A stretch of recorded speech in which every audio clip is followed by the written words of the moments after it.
When you hear the word enlightenment, there is a very specific, heavily sanitized image that immediately pops into your head. Oh, absolutely. We all have it. Right. Like it's some serene, profoundly unbothered figure just sitting cross-legged under a Bodhi tree or, on a misty mountaintop with their eyes half closed. Yeah, finding their spiritual center. Exactly. Or, depending on your background, maybe it's the promise of some post-mortem paradise. The deal is usually pretty simple, right? You live a good, quiet life. You don't step on anyone's toes. You repress your darker urges. Eventually, after you die, you get handed a harp on a fluffy cloud. It's a very peaceful image. It's peaceful. It's passive.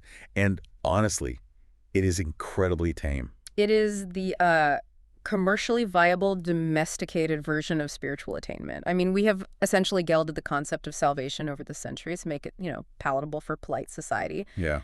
We turned it into an app you look at for 10 minutes a day to lower your blood pressure. Which is just total bullshit. Because when you actually start digging into the hidden esoteric traditions across global cultures, and I mean really digging past the mindfulness industry and the corporate yoga retreats, that peaceful pastel-colored image just shatters instantly. It completely falls apart. The esoteric truth is far more hardcore.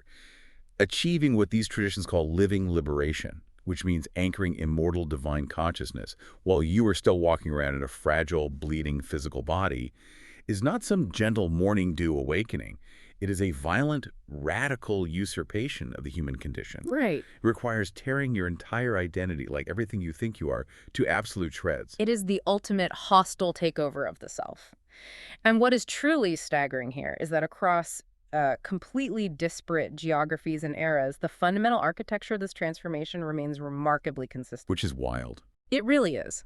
The core premise is that the human vessel can become a permanent, conscious receptacle for the absolute right now, in the visceral present moment. But to get there, the adept has to undergo a profound, agonizing psychological death. You have to consciously annihilate the false self before the physical body actually flatlines. Precisely. And that is the mission of this deep dive. We are going to explore the terrifying, mind-bending, and intensely physical technologies that human beings have engineered over millennia to permanently annihilate the ego. Because you don't get to this state by just, thinking good thoughts or chanting in a circle? No, not at all. We are talking about utilizing raw orgasmic bliss, consuming rotting human flesh, triggering intentional cognitive breakdown, and literally mummifying yourself alive in a stone tomb. We are mapping the architecture of the void. And we should establish a stark boundary right up front. Yeah, let's do that. Because the ultimate goal is the complete eradication of dualistic perception, the deeply ingrained biological illusion that you are separate from everything else around you. And because of that, the methodologies used to force that realization are frequently transgressive. Oh, heavily transgressive. They push the practitioner far past the limits of societal taboo, biological comfort, and frankly, basic psychological safety. They are inherently dangerous. So we need to set the tone for you right now. This deep dive is going to get intense. It is going to get visceral and at times profoundly disturbing. Yeah. The path to everlasting enlightenment isn't about passive piety. It's about cutting through the absolute societal bullshit we build our entire lives around. It is about facing pure existential terror to find what is actually real beneath the meat and the memories. We are going to shy away from the intense, raw nature of this material. You're about to learn how to die before you die. To understand the extremes, we first need to lay down the physiological and psychological baseline. Right, the foundation. Because before we get into the wild extremes of alchemy, starvation, and transgressive sexual taboos, we need to understand the fundamental shift in reality that is required to become, functionally, a living God. So where do we start? The clearest blueprint for this comes from the framework of Hindu philosophy, specifically the non-dual school, which lays out a very precise state of being. Right, the concept of being liberated while you are still drawing breath. The term is Jivanmukti. A Jivanmukta is an individual who has completely severed the heavy, dragging chains of their personal karma. They have entirely destroyed the illusion of dualistic existence, the idea of me versus the universe. So they don't even see a separation anymore. Exactly. They have transcended all identification with their physical form, yet they continue to breathe, walk, eat, and interact within the material world. Let's really pull this apart because the locus of identity here undergoes a shift that is almost impossible for a normal brain to comprehend. For you, the listener, you are your body, right? Right. You are your mind, your childhood memories, your traumas, your name, your career. But the liberated individual recognizes, not just intellectually, but on a cellular level, that their true self is the immortal, unchanging cosmic spirit, Yes. the physical body and the mind. They view them as temporary, disposable instruments. There's this detail from the sources where they describe the physical body of the adept as nothing more than a torn shirt. A great metaphor. You wear it to protect yourself from the elements, Uh, and when it's too shredded and bloody to use anymore, you just shrug it off and drop it in the dirt without a second thought. Which means the prospect of physical death evokes absolutely zero fear. If your body is just a garment, taking it off isn't a tragedy. It's a mundane wardrobe change. Right. The existential posture of the living liberated is characterized by absolute impenetrable equanimity. They become a pure witness to reality, the dualities that furiously drive our daily lives, good and bad, praise and blame, warmth and freezing cold. Success and utter ruin. Yes. All of those completely cease to possess any intrinsic reality or grip on the practitioner's nervous system. There's this one poetic image from the source material that is just so vivid and honestly kind of chilling. It poses a hypothetical scenario. The graveyard walk. Yeah, exactly. Right. If a liberated master were to take a midnight stroll through a graveyard and the dead were to suddenly claw their way out of the earth like a full-blown, terrifying zombie apocalypse scenario, the master wouldn't even flinch. Not even a slightly elevated heart rate. Right. They wouldn't run, they wouldn't scream, they wouldn't reach for a weapon. They would simply observe the rotting corpses rising around them as a beautiful, natural permutation of the universe, completely devoid of shock, horror, or judgment. It perfectly illustrates what it means to exist entirely within the golden present. They have no neurotic anxiety regarding the past and absolutely no anticipation or fear of the future. It's just pure presence. Now, it is important to understand that they still act in the world. The laws of physics and cause and effect still operate through their physical vessel, but it's no longer their personal narrative. Because there's no them left to own it. Exactly. Their actions are performed spontaneously by surrendering everything back to the divine, recognizing that the intellect, the heartbeat, the possessions were never theirs to begin with. They become mere caretakers of the meat suit. They are utterly untethered by ownership. Yeah, but I keep coming back to the mechanics of this. Yeah. How do you actually pull that off? I mean, it sounds incredibly profound on paper, but turning off the ego isn't a switch in the back of your skull. No, it's not. You can't just decide one Tuesday to stop caring if a zombie is trying to eat you. There was a 14th century sage in the sources who actually laid out the precise mechanics for achieving this state, and his demands were absolutely uncompromising. You are referring to Vajrayana and his triadic path. He understood that the human mind is a labyrinth of self-deception, so he mandated that 3 specific monumental practices must happen simultaneously. Simultaneously, not sequentially. Right, you don't do step 1, then step 2. You have to execute all 3 at the exact same time. Okay, walk us through the triad. What is the first pillar? The first is the direct, unmediated knowledge of reality. And we must be ruthlessly clear here. This is not intellectual understanding. You can't just read a dense book of philosophy, nod your head, and say, oh yes, we are all one. That does nothing for you. It is useless. This is the profound, experiential, raw witnessing that all phenomena, every star, every piece of garbage, every violent act, every act of love, are manifestations of a singular, undivided consciousness. So it's a realization that hits you in the gut, not the prefrontal cortex. Exactly. Now, the second pillar involves the total obliteration of latent desires. It's the destruction of your habitual psychological tendencies, your deep-seated karmic imprints, your social conditioning. It sounds exhausting. It is. It severs the emotional attachments and aversions that force your ego to react. You stop wanting things, and you stop avoiding things. You stop craving comfort, and you stop avoiding pain. Okay, and then there is the third pillar, which is arguably the most radical and dangerous, the literal dissolution of the mind. Manonasha. Yes, this is the cessation of the mind's dualistic functioning. The human mind operates by projecting the illusion of separation. It needs a subject and an object. Without an external object to fixate on, to judge, or to relate to, the cognitive faculty essentially folds in on itself. Wow. It dissolves back into its source and becomes nothing more than a silent, perfectly still mirror. All right, I have to step in here and call bullshit on the practicality of this because this sounds functionally impossible for a human being with a pulse. It is a massive undertaking. I mean, trying to do just one of these things is the work of a lifetime. But trying to achieve direct, gut-level cosmic knowledge while simultaneously destroying every single desire you have for food, sex, and shelter, while also actively dissolving the cognitive function of your own mind. It's an intense cognitive load. Doing all three at once is like trying to put out a raging grease fire while your own brain is actively pouring gasoline on it. And honestly, if the third step is dissolving the mind, doesn't that basically turn you into a non-functioning vegetable? Yeah. How do you even tie your shoes or cross the street if your mind has dissolved? That is exactly the friction every seeker hits. And it's a vital misunderstanding to clear up. Dissolving the mind is not clinical brain death. It is not catatonia, lobotomy, or a vegetative state. Okay, so what is it then? Your visual cortex still processes light. Your motor cortex still moves your legs.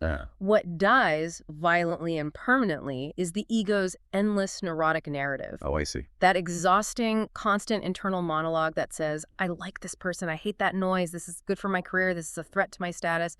That voice goes completely permanently silent. So the hardware of the brain is still receiving sensory input, but the frantic, anxious user interface that interprets everything as a personal threat or reward has been entirely stripped away. Precisely. You still function, you still interact with humanity, and often you serve humanity with incredible efficacy. But you do it without a single shred of personal ownership over the outcome of your actions. You are acting out of pure, uncaused bliss. Right. The warning from the texts is severe, though. If you don't do all three of these simultaneously with rigorous, brutal, repeated trials, you could meditate in a cave for 100 years and never realize the condition. It's a closed-loop system. Exactly. The mind has to be entirely at rest for the true knowledge to take root. But the mind cannot rest unless all the desires have been eradicated. You have to attack it from all sides at once. Which is terrifying. If the Vedantic path requires this incredibly precise cognitive dissolution to achieve living liberation, how do other traditions handle this absolute existential surrender? Because we see the exact same architecture in the Islamic mystical traditions, but they don't frame it as a clinical cognitive hack. No, they don't. They frame it as an agonizing yet profoundly beautiful annihilation of the self. We are moving into the realm of the Sufi mystics. If Vedanta is about hacking the meat suit through precise cognitive dissolution, Sufism approaches it through an overwhelming, passionate immersion in divine reality that literally burns the localized self away. Fana and Baka. Yes. They use two concepts, fana, which translates to extinction or annihilation, and baka, which means subsistence. And in this framework, the ego, which they call the nafs, is the ultimate enemy. It is this dense, selfish, gravitational layer that suppresses the divine light placed inside humanity. That's a great way to put it.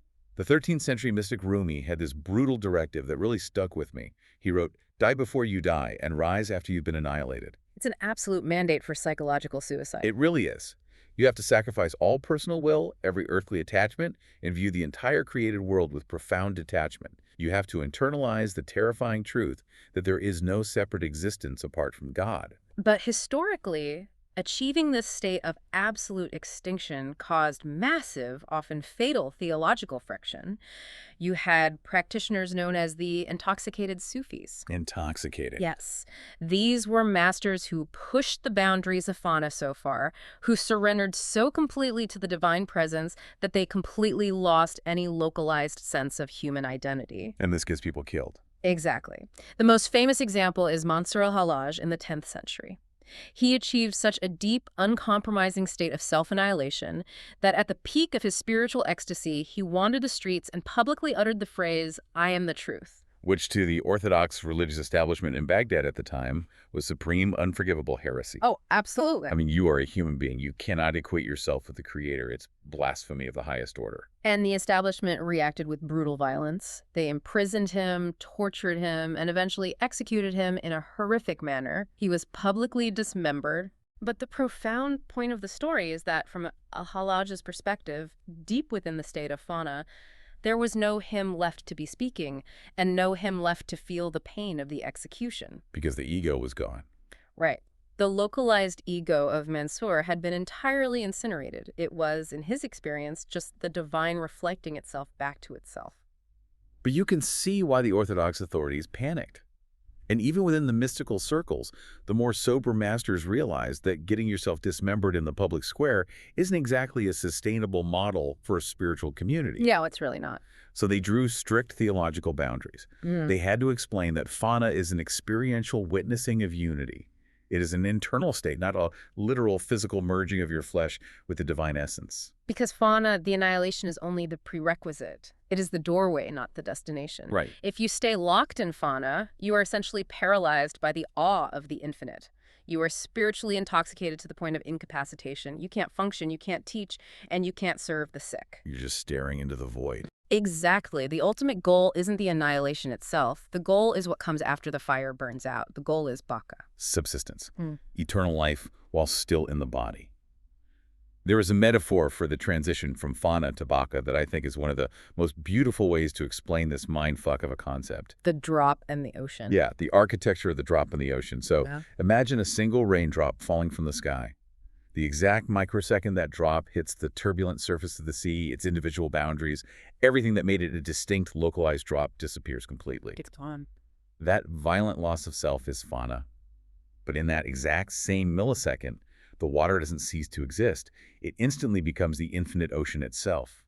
That limitless stabilization is baka. It is a stunning synthesis of the paradox. Yeah. You lose your false, fragile self to find your true internal self. You remain in the physical world, walking among the markets and the people, but you now live in absolute harmony with the divine will. Right. You become a seamless, frictionless conduit for attributes like mercy, love, and justice. Okay, I hear the beauty in the metaphor, but I have to drag us back down to earth for a second. Sure.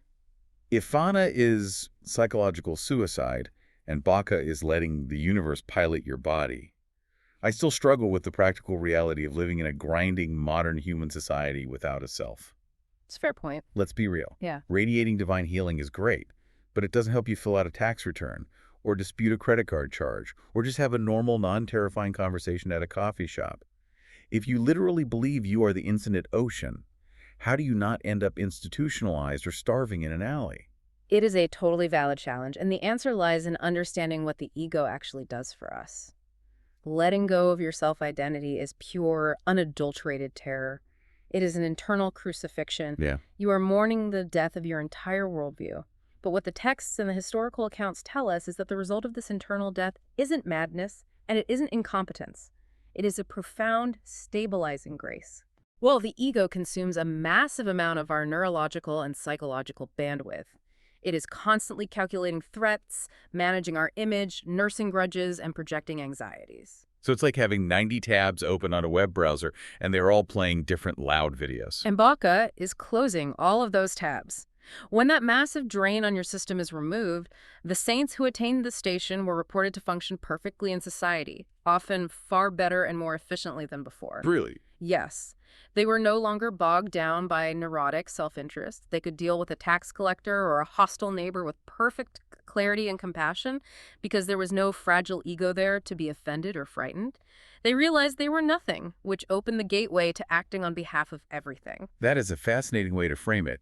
So Eastern traditions and the Sufis largely frame this monumental process as a surrender, a letting go, a passive, agonizing immersion into the infinite. Generally, yes. But when we shift our gaze to the Western esoteric traditions, they take a radically different approach to hacking the human condition. They don't just surrender to the fire. They treat the soul and the physical body as a hardcore, intensely active laboratory experiment. You are both the mad scientist and the guinea pig. Exactly. You aren't just letting go. You are actively, aggressively engineering your own mutation. We're stepping into the realm of Hermetic alchemy and the Kabbalah now. In the Hermetic tradition, the pursuit of total spiritual liberation is called the magnum opus, the great work. The great work. Now, outwardly, mainstream history often dismisses alchemy as a primitive proto-chemistry. People imagine crazy medieval men boiling urine in leaden, dusty cellars, desperately trying to turn literal base metals into literal physical gold to get rich. Right, the endless mythical search for the philosopher's stone. But internally, esoterically, the true practitioners knew that the great work was a profound metaphor and a highly practical somatic technology for self-transcendence. The transmutation of base metals into gold was actually the transmutation of the base egoic, fearful human consciousness into immortal divine awareness. The laboratory was just a mirror for the soul. Exactly. And they mapped this psycho-spiritual mutation across 4 very specific color-coded stages. And when you read the descriptions of these stages, it reads exactly like a blueprint for intentionally hacking and destroying the human mind. The first stage is the Negredo. The blackening. This is the stage of putrefaction, rotting, and calcination. To put it bluntly, this is psychological torture. Yes, it is. This is the deliberate burning away of your illusions. It is the agonizing confrontation with the shadow self, where you are forced to look at every vile, selfish, disgusting part of your own psyche without looking away. It is the trauma of the ego breaking down into black ash. This is the Western laboratory equivalent of the Sufi's Fana or the Vedantic Mananasha. But the crucial difference here is the intentionality. You are actively placing yourself into the crucible. Right. Once the ego is reduced to this black ash, once you have survived the absolute despair of the Negredo, you enter the Albedo, the whitening. The purification stage? Yes. The consciousness emerges from the fire, purified, washed clean of worldly attachments and frantic desires. Then comes the citrinitas, the yellowing. This represents the dawning of solar light, the sudden influx of divine intellect and clarity. And finally, the rubedo. The reddening or purpling. This is the permanent, unbreakable integration of spirit and matter, the creation of the philosopher's stone within the architecture of the human soul. The adept achieves living immortality and perfect dynamic equilibrium. And what's wild is how fiercely active this is.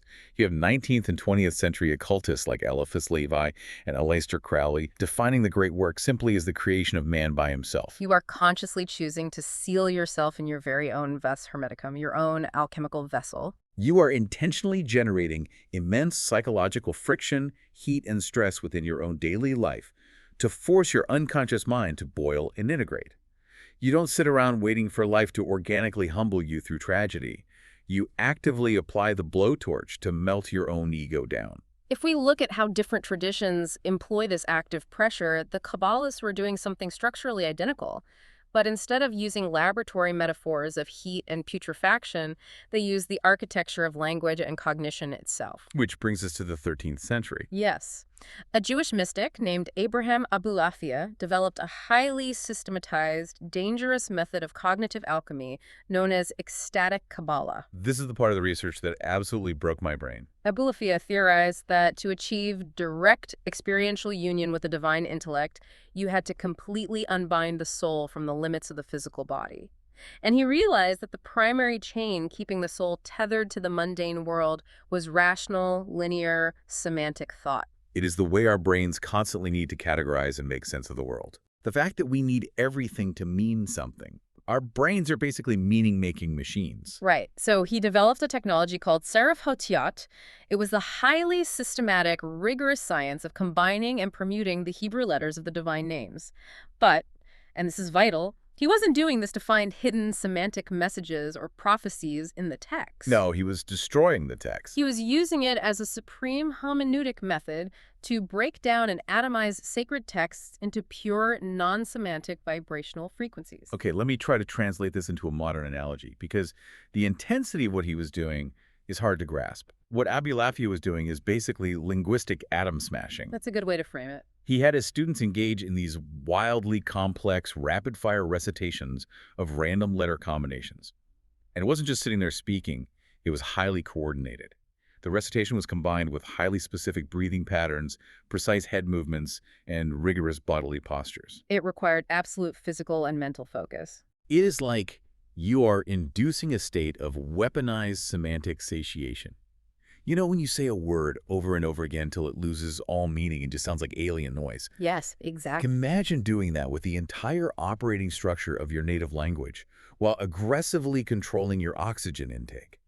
You are intentionally overloading the cognitive processing centers of your brain with so much meaningless data, so incredibly fast, that your rational mind simply collapses under the sheer weight of it.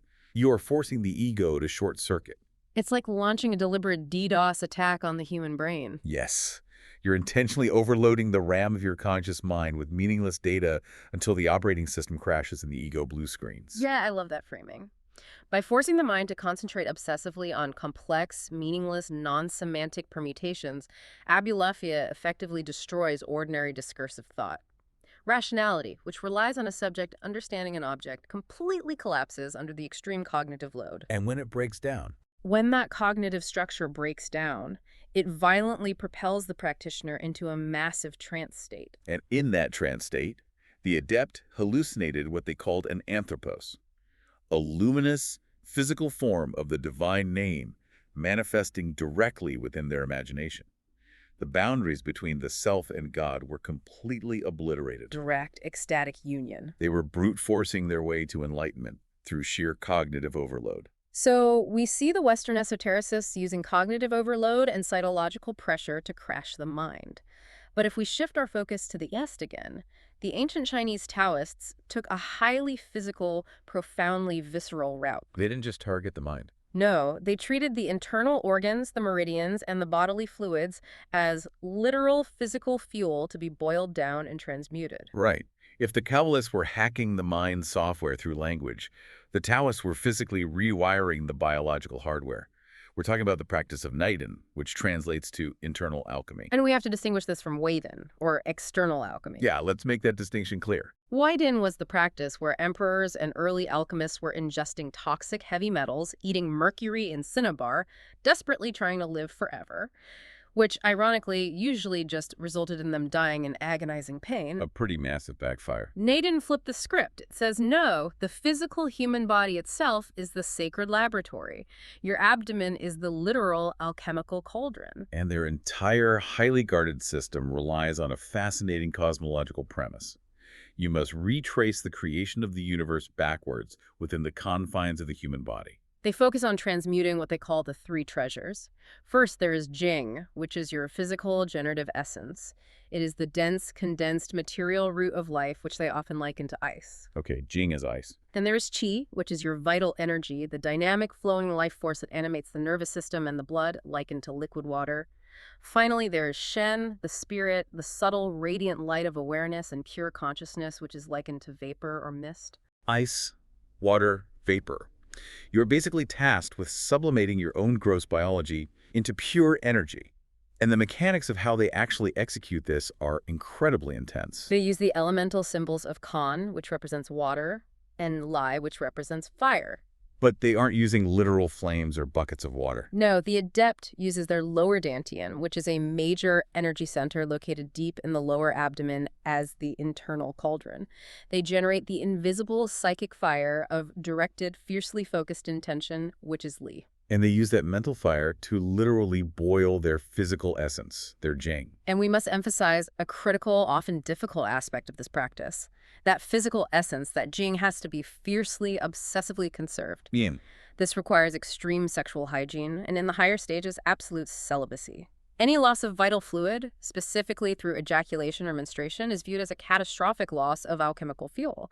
You are venting the steam you need to power the engine. So you have a highly disciplined, celibate practitioner focusing intense mental fire deep into their lower abdomen, literally boiling their conserved sexual and biological essence into vital energy, into qi. Yes. Then they take that pressurized volatile qi and circulate it up the spine via a pathway called the microcosmic orbit. They gather it in the middle dantian, right near the physical heart, And the internal fire keeps burning. elevating and refining the energy until it transforms into pure spirit, Shen, in the upper dampia, which is in the head. And eventually, after years of this, that Shen dissolves like a fine mist back into the Tao, the ultimate formless emptiness. They are retracing the cosmos from dense physical matter back to flowing energy, back to pure, formless spirit. It sounds like reverse engineering the Big Bang inside your own guts. Yeah. But here's the major question I have about all this. How physical is this, really? Very physical. Because, to a modern ear, this just sounds like a very elaborate, poetic visualization you do while sitting quietly in a dark room. Are these practitioners literally feeling a burning fire in their abdomen as they sublimate their life force? Is their body temperature actually rising? The somatic reality of this practice is undeniable. The classic texts are incredibly stern in warning practitioners that this is not mere imagination or a psychological trick. Kan and Li represent specific, energetic, physiological, and psychological postures that trigger a biological response. So they're actually feeling it. When the inner fire is stoked through specific breathwork, muscular locks, and relentless intention, the practitioner experiences profound, sometimes overwhelming physical sensations. Extreme heat in the abdomen, intense pressure moving up the spine, spontaneous bodily tremors, and the sensation of an electric current flowing through the meridians. Wow. It is a literal biological transmutation. And this intense, grueling physical process culminates in a mental state called zuo-wang, which translates beautifully to sitting and forgetting. Sitting and forgetting? That implies a total dropping of the narrative. Yes, the practitioner literally drops all concepts of the self, all memory of their identity, all biological urges. They observe the world without a subject. What's the end goal of that specific state? By refining their gross biology into pure spirit, they believe they construct an immortal, energetic body capable of surviving the inevitable decay of the physical corpse. They achieve complete energetic integrity. Okay, so the Taoists conserve their sexual energy. They lock it down tight, treating it as precious fuel for that internal fire. But when we look at the advanced tantric traditions, they realize something even wilder and far more dangerous. The left-hand path. Yes, they realize that you don't necessarily have to conserve and boil the energy slowly. You can use the sheer, explosive neurobiological force of an orgasm to bypass the rational mind entirely and obliterate the ego in one massive shockwave. This is a massive pivot in our exploration, and it's where we enter the true esoteric extremes. This is built on the profound realization that human desires, lust, and passion aren't dirty things to be suppressed by puritanical moralism. They are vast, untapped reservoirs of immense, latent power. We are talking about the Tibetan Buddhist practice of karma mudra, the action seal. This is the utilization of the raw, unfiltered energy of worldly desire and actual sexual union as a direct, high-speed vehicle for enlightenment. It's quite radical. Now, let's get into the neurobiology of this. Dr. Nida Chinaksang offered an insight in the source material that absolutely blew my mind. He points out a very simple biological fact. During a massive peak orgasm, ordinary negative emotions, fear, anger, anxiety, depression, the constant neurotic chatter of the ego, they temporarily and completely vanish. It's true. For those few blinding seconds, the ego's continuous bullshit narrative is completely shattered by the sheer, overwhelming intensity of somatic pleasure. If we look at this from a purely endocrinological and neurobiological standpoint, it makes perfect sense.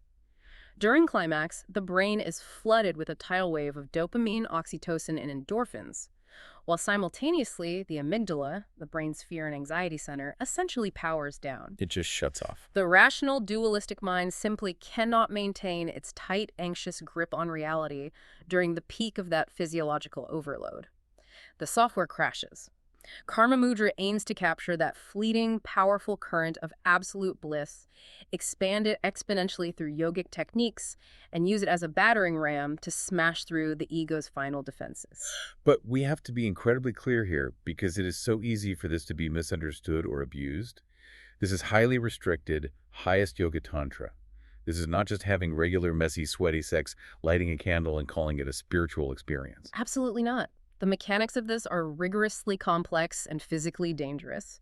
It requires absolute mastery over the subtle body yogas, particularly Tumo, which is the generation of inner heat, similar to the Taoist practice. During the physical or visualized sexual union, the practitioner cannot view their partner as an ordinary human being made of flesh and bone. They have to be visualized with perfect clarity as a divine deity, the literal embodiment of primordial wisdom. The practitioner themselves acts as the skillful means. They call it putting wood on the fire. You are deliberately, intentionally cultivating this immense, blissful sexual energy. But here is the catch, and this is what makes it so hardcore and so incredibly difficult. As the practitioner approaches the absolute peak of climax, they use energetic locks and intense muscular control to draw the figgle, the subtle energetic drops, which are linked to the physical sexual fluids down the central channel of the spine. But they do not climax. No. They retain the energy at the absolute peak of intensity. They hold the entire biological and energetic system right at the razor's edge of the threshold of release. Yes. And then, utilizing sheer willpower and yogic mastery, they forcefully reverse the flow. They pull that explosive pressurized energy back up the spine to pervade the entire body.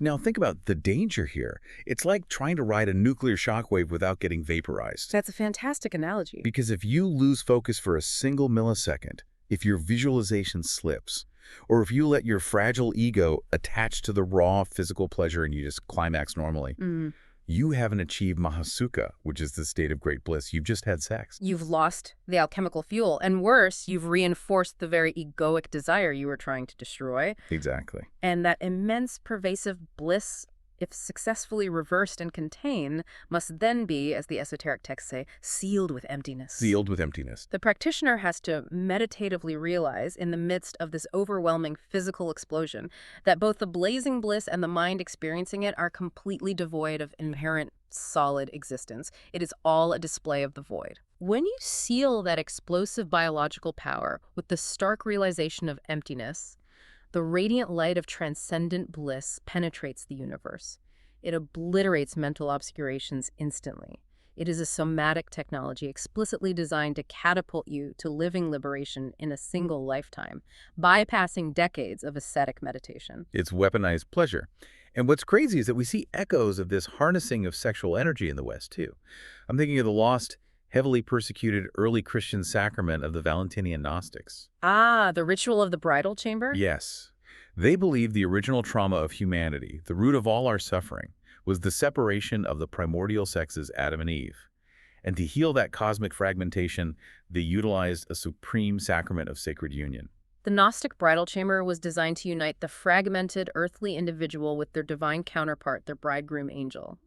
Through the imposition of hands, ritual kisses, and a profound shared spiritual ecstasy that often resulted in speaking in tongues, or what we might call angelic possession, the initiate restored the androgynous wholeness of the human soul. And the result? By doing so, they achieved living liberation, rendering themselves entirely immune to the restrictive, oppressive laws of the material world and its false creator god. It's all about using profound somatic union, whether that is energetic, psychological, or deeply physical, to override the dualistic split of the mind. But this brings us to a really dark, fascinating pivot. Right.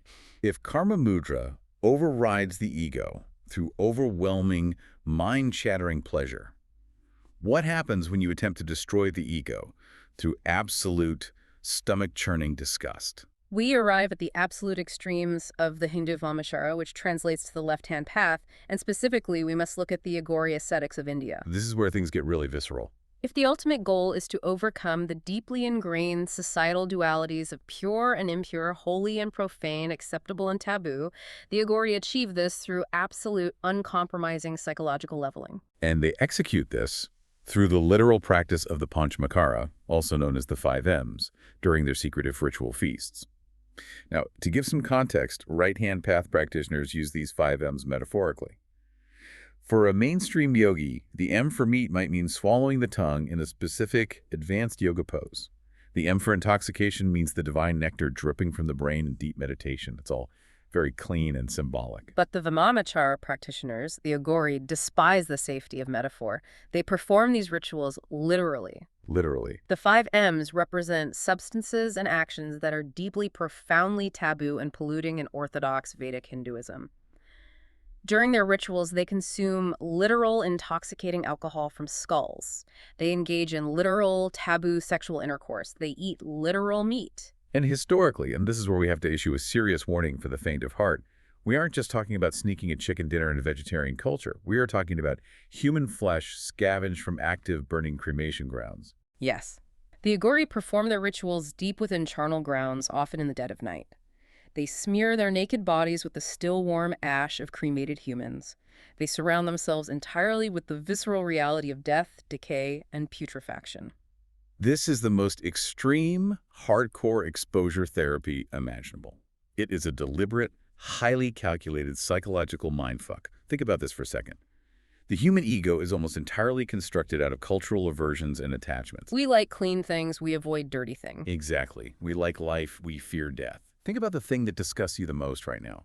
The smell of rotting meat, the sight of a corpse, raw sewage.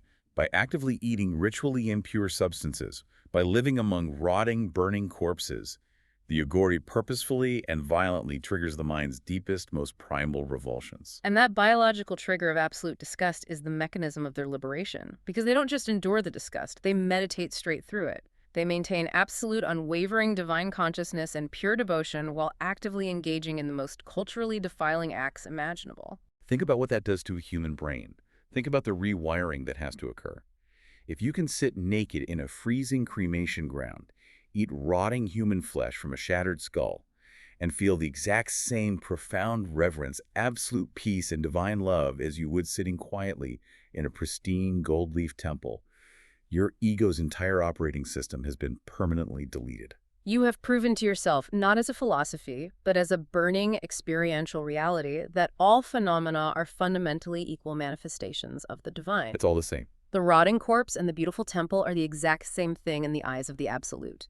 By forcing the mind to accept this extreme, violently abrasive non-duality, the Aghori permanently short-circuits the biological capacity for worldly fear, disgust, and societal judgment.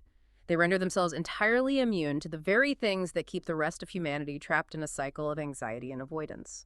Okay, so we've looked at cognitive overload through linguistic atom smashing, we've looked at weaponized orgasmic bliss, and we've looked at the absolute, terrifying threshold of disgust.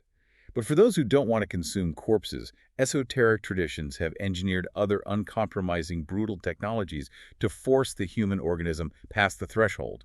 We're talking about utilizing pure terror, chemical override, and total biological arrest. Let's examine the utilization of pure terror first. Within Tibetan Buddhism, you have an advanced, deeply esoteric practice called Chod, developed by the 11th century female virtuoso Machig Labdrön. Chod. The word Chod literally translates to cut.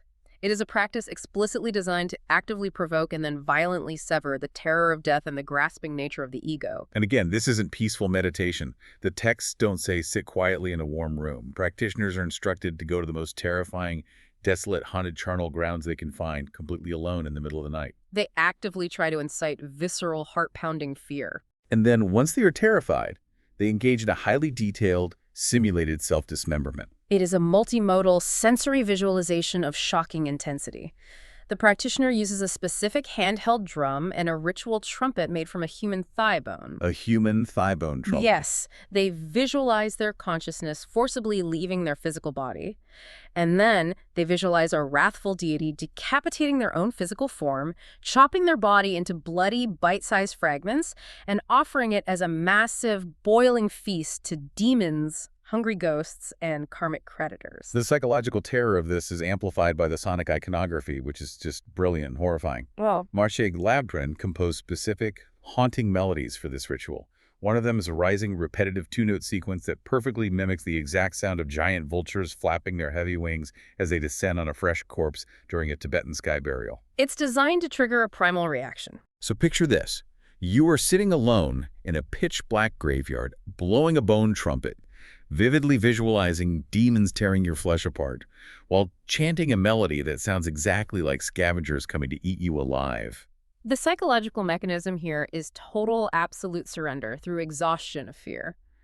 By willingly offering away the very thing human beings are biologically hardwired to protect most fiercely, the physical body and the deep-seated instinct for self-preservation, the practitioner realizes that fear itself has no solid essence. It breaks the illusion. When the terror reaches its absolute peak and you refuse to run, the fear breaks.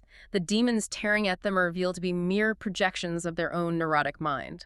The ego is recognized as a hollow, pathetic illusion.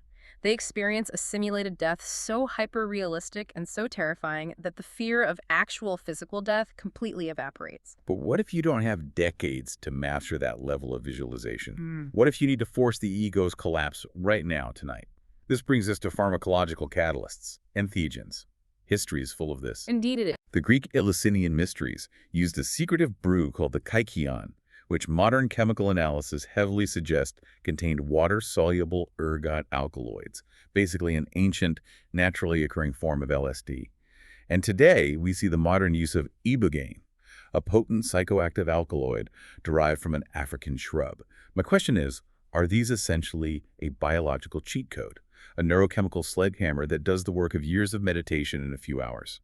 To call it a cheat code implies that it is easy, which these experiences certainly are not. Fair point. The biochemical sledgehammer of a potent entheogen like Ibogaine forces the practitioner into a rapid, completely unavoidable ego death. Patients describe the experience as being mercilessly dragged through their deepest karmic imprints, their darkest traumas, and their greatest failures. You can't escape it. You are violently forced to confront the void without the ability to look away, open your eyes, or rely on the ego's usual defense mechanisms of distraction or denial. It radically accelerates the dissolution of the self, facilitating a profound spiritual and psychological liberation that, yes, might otherwise require a lifetime of highly disciplined, ascetic practice. It strips away your choice in the matter. Once you drink it, you're strapped into the ride, and you cannot get off until it's done with you. But as intense as Ibogaine or Chod is, I think the absolute extreme of somatic technology, the most hardcore thing we found in all the source material, has to be the practice of the Japanese Shingon monks, the practice of Sokushinbutsu, literal self-mummification. This is where the physical body itself is viewed as the final frontier to be conquered and transfigured. It's beyond extreme. The goal isn't just to enlighten the mind and let the body rot away naturally, but to permanently arrest biological decay and preserve the physical vessel indefinitely as a living, eternal conduit for the Buddha. It is horrifying, agonizing, and awe-inspiring all at the same time. These monks would voluntarily go on an extreme starvation-level diet for years. They called it the tree-eating diet. They would eat nothing but pine needles, tree bark, roots, and nuts. They were systematically stripping away all their body fat and muscle mass. You were literally turning your own body into toxic jerky while you were still walking around using it. And in the final stages of the process, to ensure the absolute preservation of the flesh after the heart stops, they would drink teas made from toxic urushi tree sap, which is a highly toxic substance normally used to lacquer bowls, and occasionally water heavily laced with arsenic. God. This would induce violent, relentless vomiting, expelling any remaining moisture and bodily fluids, and rendering their flesh utterly toxic to maggots and bacteria. And then the finale. Yeah. The monk is sealed alive in a tiny stone box buried underground, barely big enough to sit in the lotus position. They have a small bamboo tube passing up through the dirt for air and a small bell. Every day, they ring the bell in the pitch black so the monks above ground know they are still alive, and they just sit there, starving, heavily poisoned in total darkness, waiting for the end. When the bell finally stops ringing, the air tube is removed, and the tube is completely sealed for 1,000 days. They believed that monks who successfully completed this harrowing, agonizing process did not truly die in the conventional sense. They entered a permanent state of tukdom, deep, eternal meditative absorption. They achieved living enlightenment, their bodies remaining intact and incorruptible as objects of sacred veneration, continuously radiating grace to the surrounding world. It just leaves me viscerally stunned. Yeah. When you lay all of these practices out side by side, it's overwhelming. The sheer willpower, the madness, the dedication. But look at the brilliant underlying unification of all these final extremes. Whether it is the sonic terror of the vulture's wings in Chod, the biochemical sledgehammer of an entheogen, or the agonizing years-long starvation of self-mummification, the underlying mechanism is identical. Yeah. You must subject the egoic construct to a stressor so immense, so absolute, that the illusion of a separate self completely and totally collapses under the pressure. The Sufis' Fana, the Hermetic Nigredo, the Vedantic Mananasha, the Aghori feasts, Sokushinbutsu, they're all the exact same architecture of the void. Living liberation isn't some gentle gift bestowed upon you by smiling gods because you were a good person. It is a heist. A heist. I like that. You have to break into the vault of the Absolute by violently destroying the guard at the door, and the guard is your own ego. You have to endure a conscious, agonizing death to make room for the infinite. Only within the total silent vacuum left by that conscious death can the universal consciousness stabilize within the biological vessel. When that happens, you achieve baka, the rubedo, the Jivanmukti. The localized, fragile human body becomes a perpetual living conduit for the infinite reality. I'm bringing this all back to you, the listener. Think about your life right now. We spend our entire lives tirelessly building up our identities. We endlessly curate our resumes. We obsess over our likes and dislikes, our politics, our status. We meticulously craft our social media profiles to present an image to the world. Yeah, exactly. We are so fiercely protective of our egos, and we are absolutely terrified of losing even a fraction of who we think we are. But what every single one of these hidden ancient traditions is screaming across time is that ultimate freedom requires burning all of that fucking bullshit to the ground. You have to die before you die. You have to let the false self burn, so that when the physical body finally drops away, you realize you were never the body to begin with. You rest eternally within the golden present. Which leaves us with a final provocative thought for you to mull over as you go back to your day. If nearly every major mystical tradition on Earth independently discovered that total, terrifying psychological annihilation is the only key to true immortality, what does that say about the modern society we've built, which is almost entirely obsessed with preserving, pampering, and coddling the human ego? It suggests we are building our houses on sand, and the storm is always coming.